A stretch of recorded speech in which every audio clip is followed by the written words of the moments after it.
Hey, it's Sam. Good to be back on Not Pasta Again. In this episode, I'm going to be chatting more about something I feel plays a huge part for lots of us when it comes to cooking and getting food on the table.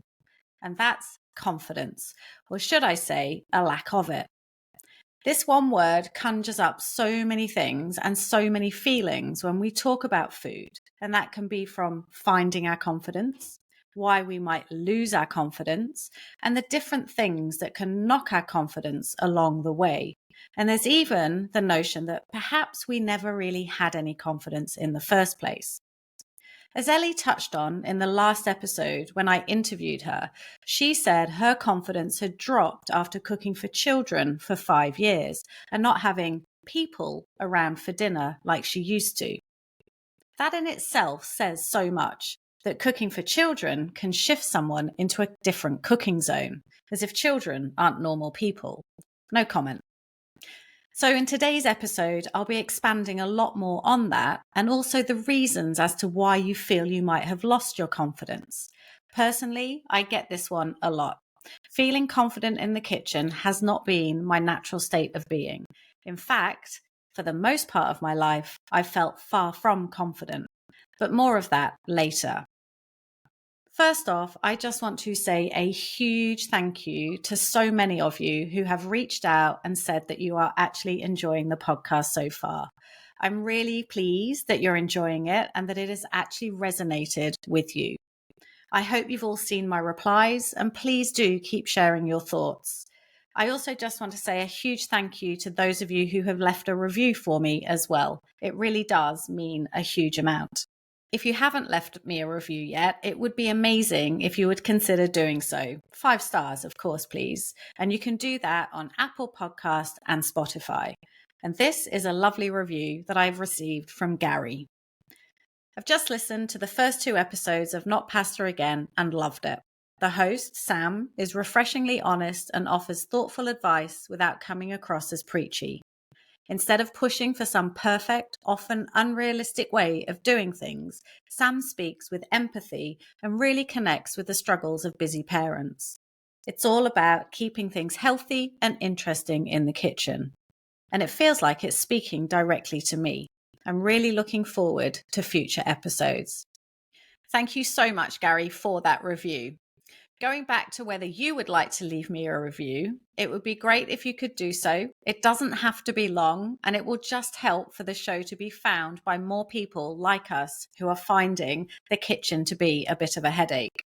Because like I say, this is for you. I want this podcast to be a community where we can openly share and have an outlet to vent any frustrations that we have over the challenges we face in providing food every day for our families.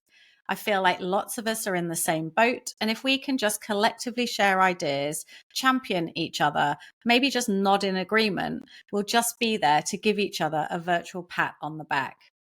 That's what I want to achieve with this. So thank you again to all of you who have already got in touch.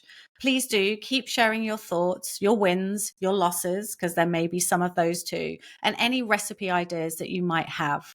You can send me an email to notpastaagain@hotmail.com, or you can contact me through my social channels, and you'll find those in the show notes. The many ways that you can reach out will really help broaden the community. And yeah, just say hi. You don't have to say a lot. And if there's anything you'd like me to discuss that I haven't yet, then just let me know that as well. Okay, let's get on with today's chat about confidence in the kitchen. Where shall we begin? Probably the easiest place to start is with me sharing my confidence journey in the kitchen. I've lived and breathed it after all. Just like life, I think there are different stages that we can all experience in the kitchen with the way in which we eat, our eating habits, and how we actually get food on the table. And I think because we're all different, that journey to confidence or not will also be different. Ellie alluded to 2 life stages, that being pre and post children, and I will look at those in a moment. Confidence in the kitchen for me has never been something I've naturally had. Maybe this has been determined by many factors, but if I look at life stage, I think this does shed some light on it. I didn't have to cook when I was younger.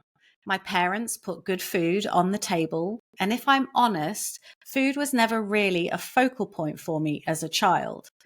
Unlike Ellie, I don't have those nostalgic feelings that she shared of her time growing up on the farm. Lots of activity in the kitchen, her mum getting the vegetables from the garden. All I really remember from a food perspective are amazing Yorkshire puddings with onion gravy, overboiled veggies made by my nana, and her amazing jam tarts. So when I left home, went to university, and had to fend for myself, food was not a top priority. I do remember frozen onion bhajis from Marks and Spencer's, and I ate curry out a lot. I was in Birmingham, after all. So I don't think I really learnt how to cook or paid much attention to it for a really big part of my life. Roll on a few years, and I'm in Melbourne, Australia, and I am surrounded by the most amazing cultures. And with that came access to amazing, delicious, and tasty food from everywhere that you could imagine in the world. So for me, I still had no responsibility for food. I ate out a lot. It was so easy to do that, and it was also relatively cheap to do it as well. So food for me at that point in my life was very much a social experience. I could go to a cafe for breakfast and enjoy brunch with beautiful, beautiful fresh produce. I could then go out in the evening and enjoy something like a curry laksa, which was really, really authentic. So it was all about who I was with, where I was going, and just enjoying everything that surrounded food. I had no need to be the one cooking and preparing the food, and I was heading towards my 30s. And then, as we started to get older, we'd get invites round to people's houses for dinner.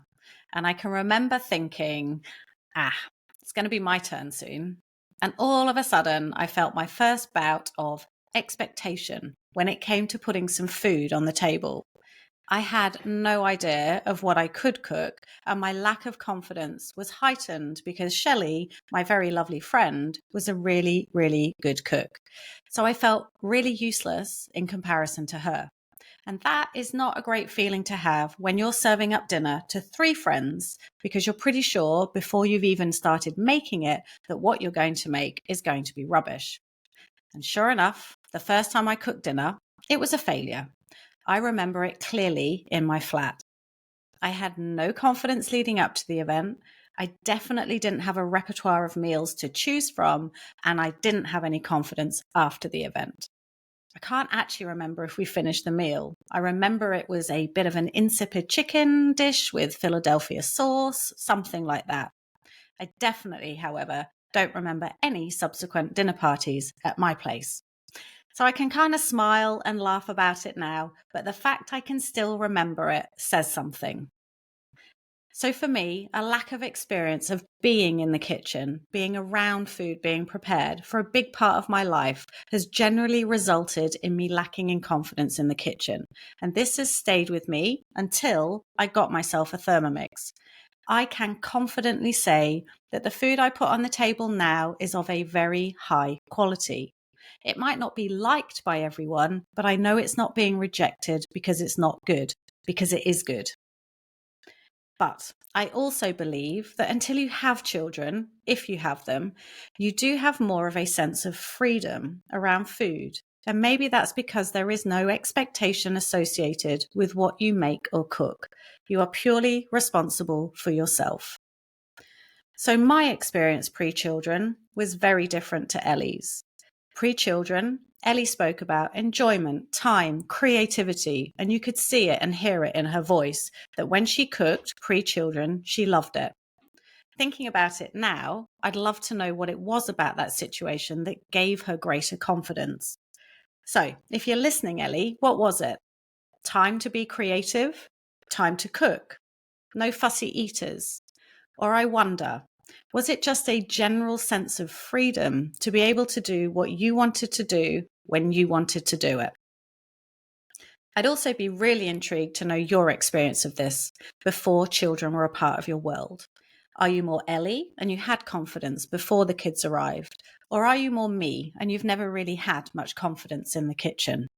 So again, I'm intrigued. What things have led to you lacking in confidence in the kitchen? I believe it can be the smallest things that can end up having a big impact. Or maybe those of you with kitchen confidence and skills in that area, maybe you could share some tips for how we can all grow in confidence with our cooking. I think an interest in food and what you eat is probably a key part of growing in confidence around the kitchen and what you cook. Well, it was for me. I can't remember the exact turning point, but I do remember that as I got more interested in my fitness in Australia, that I became more inclined to put some time and effort into what I was eating. After all, it's not only what you do that makes you healthy, apparently it's what you put into your body to fuel it as well. This was pre-children, and I had time. I didn't have time on my hands, but I chose to use more of my time more mindfully in the area of cooking. So just by doing a little bit more cooking, I felt a little bit better about trying different recipes. Living near amazing fresh food markets in Paran and South Melbourne also encouraged me to be much more engaged with eating well. Being surrounded by fresh food and ingredients naturally motivated me to try more. I don't think I can ever say my meal repertoire was huge, but it definitely got better when I started making weekly trips to these amazing fresh food markets. Interestingly, there was no plan back then about what I was going to make. I just randomly chose stuff to then hopefully use it at home. I've digressed slightly away from the life stage discussion, but I think it's all relevant. Little things that have helped me shift my fears about cooking. But again, I did it on my terms, nobody else's. And by nobody else's, I mean children. When children came onto the scene, initially, for me, there was no real change in how I felt about cooking or the amount I was actually cooking, because it didn't change much of what was already happening. We could easily and affordably eat out, and we would drag the baby with us. I remember also eating amazing Greek food made by the in-laws. They really looked after us. And if I'm honest, I don't actually remember me dedicating much time to cooking. It wasn't my role. But coming back to Ellie, she spoke about cooking post-children and how it really stripped away her confidence in the kitchen. Lots of factors seem to impact on her desire to cook at this point in her life, and this has ultimately eroded away her confidence. She has less time to shop, less time to be creative, and less time to think about interesting things to eat. Her children also eat their main meal at school, which means she doesn't think they need a hot meal again in the evening, so this leads to more snack-type meals. So instead of real cooking, easy stuff like eggs will do. She also spoke about her evenings in terms of food being split into two, food for the children, and then later, food for her and her husband. And that food for her and her husband has become something to just do and get done rather than spending time over and enjoying. So here I'm guessing that the mundane routine of life, where mealtimes are more like deadlines, i.e. people need and have to eat, has resulted in there being a sense of responsibility that meal prep now takes on for Ellie. It is something that has to be done, part of a routine, and there is less flexibility. So that freedom I mentioned earlier, I suspect it has completely gone and is nowhere to be seen for Ellie. I'm wondering also how Ellie's journey will progress, because I know my confidence took some more hits when the boys would decide, for example, to not eat something I had spent time making, or perhaps they would decide how they hated something that they had loved the previous week. It's really hard not to take their criticisms personally, but if you're like me, you do. And when you do that, your confidence suffers again. It's why plain pasta with oil was a regular feature in our kitchen, or the pizza from the co-op was bought a lot. I knew they would get eaten, and I also knew it had no impact on my confidence. Maybe my pride, but not my confidence. Okay, but where do we go from here? Yeah, all these things are true. These situations, these pressures, this dwindling confidence is there, but we can shake it up and we can change the narrative. I think we have to choose to want to, though, but let's think about where we can start. Maybe these ideas will help you. So I would say choose some recipes that have few ingredients. They tend to be less complicated. Similarly, one pot meals are great. They're often foolproof and less messy than multiple pot meals. Simple dishes like these are often also super tasty. Remember, less can be more. The more you try to do, the more complicated it can feel and the more something can go wrong. So think small wins over time will lead to small increases in confidence over time. Think about not worrying about what your food looks like. Focus on the flavors. With time, you can work on presentation if you need to. And maybe consider having a couple of base ingredients to have in your fridge or in your cupboard to hand. One of mine is a homemade tandoori paste. I can either make a curry with it if I've got some time, or I can just simply marinate some chicken wings in the morning and then quickly air fry them in the evening. What could you do in a similar kind of way? I've talked about it before and I'll probably always talk about it, but a bit of planning goes a really long way with helping you grow your confidence. Knowing what you're going to make and having components of it in will take away the overwhelm of mealtimes, particularly during the week when you tend to be busier and have more responsibilities. How about when you feel like you can, you think about introducing or maybe experimenting with one new ingredient every week or maybe fortnight, whatever is manageable in your world. Instead of a completely new recipe, just alter an ingredient. Maybe it could be a new sauce to have with the air fried chicken I mentioned earlier. So these ideas might be good places to start to help change your mindset. For me, it was the introduction of the Thermomix into my kitchen. It has completely changed the narrative in relation to my confidence in the kitchen. I can cook now. I know with certainty that what I cook will work because I follow simple instructions and the Thermomix will weigh things, it chops them, it then stirs them, and it even sets the temperature for what everything should be cooked at. It literally does everything for me. I know nothing can go wrong. So, like I said earlier, if the boys don't want to eat something I make, I know it's not because it doesn't taste good. It just doesn't suit their tastes. And there's a difference. So, how about we set ourselves a challenge? I've put a link to a recipe in the show notes for chicken gyros. It follows really simple steps. There are not many ingredients, and I promise it is a guaranteed tasty meal. And you can easily adapt it for the stovetop if you don't have a Thermomix. Let me know how you get on, and I really hope it's a step to bringing a little bit of confidence back into your kitchen. If you have faced some of these challenges that we've talked about today and found a way to overcome them, please share it with us on the podcast. I can read your emails and notes out on coming episodes and help others grow in confidence too. In the next episode, as we creep closer to Christmas, I thought it might be useful to chat about preparing Christmas in the kitchen.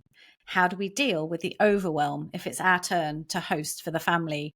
And maybe we can share a few gift ideas that are so simple to make but will really impress. You know me, simple but effective every time. So until next time, don't feel that overwhelm in the kitchen because together we can flourish and not flounder when it comes to the food we eat.